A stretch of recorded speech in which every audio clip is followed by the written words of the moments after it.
O altar das sombras. Há lugares que não foram feitos para serem vistos à luz do dia. Construções que parecem vivas mesmo depois de séculos, pulsando sob a terra como se respirassem. O altar das sombras é um desses lugares, uma ruína esquecida nas montanhas do interior da Croácia, cercada por florestas que nunca se calam, onde o vento não sopra e os animais evitam entrar. Um templo que não aparece em mapa algum e que, segundo antigos manuscritos, não foi erguido por mãos humanas. A primeira menção ao altar surgiu em 1892, em uma carta escrita por Mateu Varga, um explorador húngaro desaparecido durante uma expedição arqueológica. A carta, enviada antes de sua morte, descrevia um vale coberto por pedras negras, onde uma estrutura semelhante a um altar emergia do solo em determinadas fases da lua. Mateu escreveu que as paredes pareciam derreter sob a luz, como se fossem feitas de algo vivo, e que durante a noite as sombras projetadas não coincidiam com a posição da lua. Elas se moviam sozinhas, como se obedecessem a outra presença.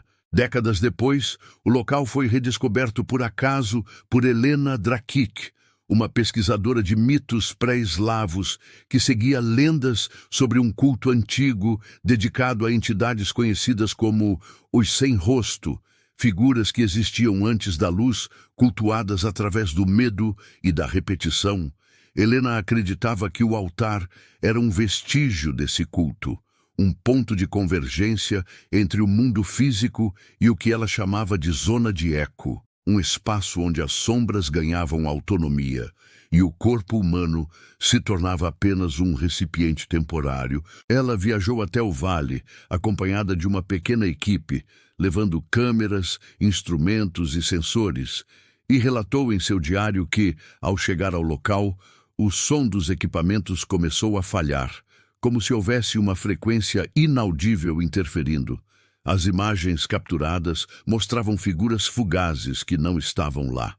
Vultos alongados, distorcidos, sempre nas margens do quadro, e uma sensação de que algo se movia dentro das próprias pedras.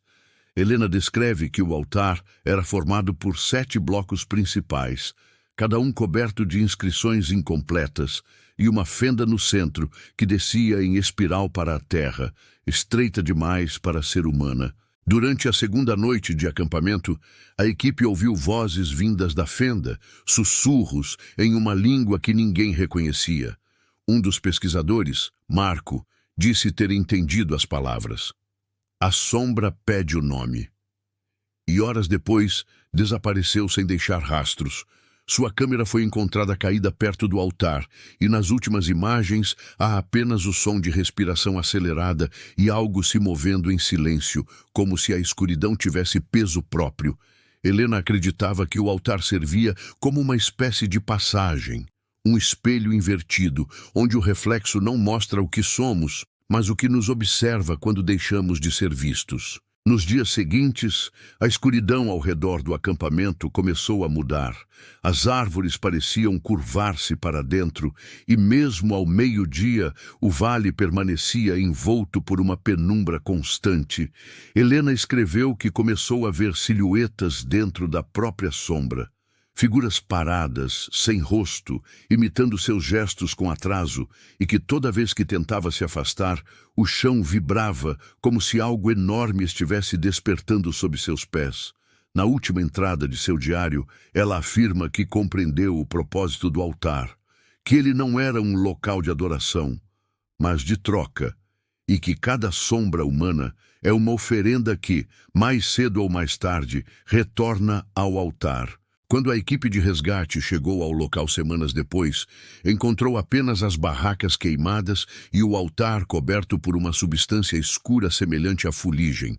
Nenhuma forma de vida no vale, apenas uma gravação no gravador de Helena com uma voz feminina repetindo uma frase em croata: "As sombras lembram o caminho." Os poucos segundos finais do áudio mostram o som de passos e uma respiração que parece vir de dentro da fenda, seguida de silêncio absoluto Hoje o Altar das Sombras é um ponto proibido, cercado por militares, oficialmente declarado área de risco geológico. Mas moradores das vilas próximas dizem que nas noites sem lua o vale emite um brilho fraco e que as sombras das árvores se alongam na direção contrária do vento e que se você ficar tempo demais observando, verá a sua própria sombra se afastar de você, caminhando lentamente para dentro do escuro, como se atendesse a um chamado antigo que o corpo já esqueceu. Então, se você estiver em algum lugar onde a luz parece fraca demais para o tamanho da sua sombra, não olhe para trás, apenas respire fundo, mantenha o foco na voz e curta este vídeo. E se quiser continuar caminhando conosco pelas trilhas onde o sol não entra, se inscreva no canal Crônicas de Outro Mundo, porque dizem que cada novo inscrito é uma chama acesa sobre o altar. E enquanto a chama queima, as sombras esperam, mas não tocam.